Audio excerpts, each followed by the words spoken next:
Hola, ¿qué tal? ¿Cómo estás? Que el Señor te bendiga y te acompañe en este 25 de abril. Hoy vamos a tocar el tema de la reforma en Francia, desarrollando el capítulo 12 del libro El Gran Conflicto. Y el texto bíblico lo encontramos en Apocalipsis capítulo 3, versículo 18, que nos dice lo siguiente: Conozco tus obras, he abierto ante ti una puerta que nadie puede cerrar, porque aunque tienes poca fuerza, has guardado mi palabra y no has negado mi nombre. Alta protesta de Aspira y a la Confesión de Augsburgo, que marcaron el triunfo de la Reforma en Alemania, siguieron años de conflicto y oscuridad. El protestantismo, debilitado por las divisiones sembradas entre los que lo sostenían y atacado por enemigos poderosos, parecía destinado a ser totalmente destruido. Millares sellaron su testimonio con sangre. Estalló la guerra civil. La causa protestante fue traicionada por uno de sus principales adherentes. Los más nobles de los príncipes reformados cayeron en manos del emperador y fueron llevados cautivos de pueblo en pueblo. Pero en el momento de su aparente triunfo, el monarca fue castigado por la derrota.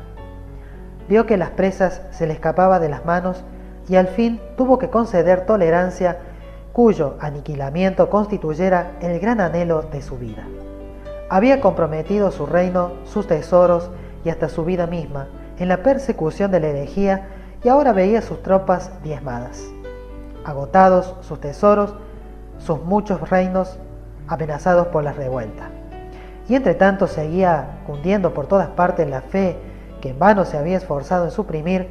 Carlos V estaba combatiendo contra un poder omnipotente. Dios había dicho: haya luz, pero el emperador había procurado impedir que se desvanecieran las tinieblas. Sus propósitos fallaron, y en prematura vejez, sintiéndose agotado por tan larga lucha, abdicó el trono y se encerró en un claustro. En Suiza, lo mismo que en Alemania, vinieron días tenebrosos para la Reforma. Mientras que muchos cantones aceptaban la fe reformada, otros se aferraban ciega y obstinadamente al credo de Roma. La persecución dirigida contra los que aceptaban la verdad provocaron finalmente una guerra civil. Zwinglio y muchos de los que se habían unido con él en la Reforma sucumbieron en el sangriento campo de Kappel. Escolampadio, abrumado por estos terribles desastres, murió poco después. Roma parecía triunfar y recuperar en muchos lugares lo que había perdido.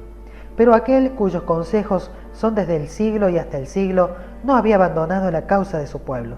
Su mano le iba a dar libertad.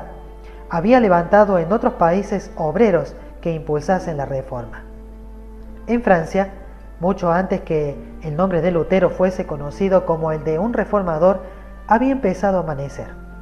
Uno de los primeros en recibir la luz fue el anciano Lefebvre, hombre de extensos conocimientos, catedrático de la Universidad de París y sincero y fiel partidario del Papa. En las investigaciones que hizo en la literatura antigua, se despertó su atención por la Biblia e introdujo el estudio de ella entre sus estudiantes.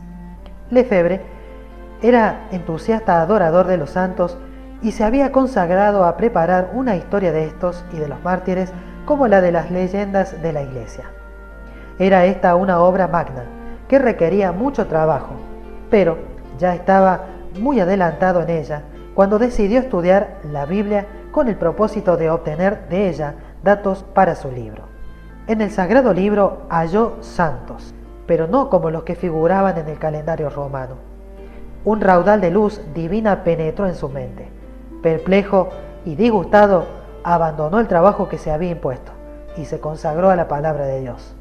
Pronto comenzó a enseñar las preciosas verdades que encontraba en ella. En 1512, antes que Lutero y Zwinglio empezaran la obra de la Reforma, escribió Lefebvre: Dios es el que da por la fe la justicia que por gracia nos justifica para la vida eterna.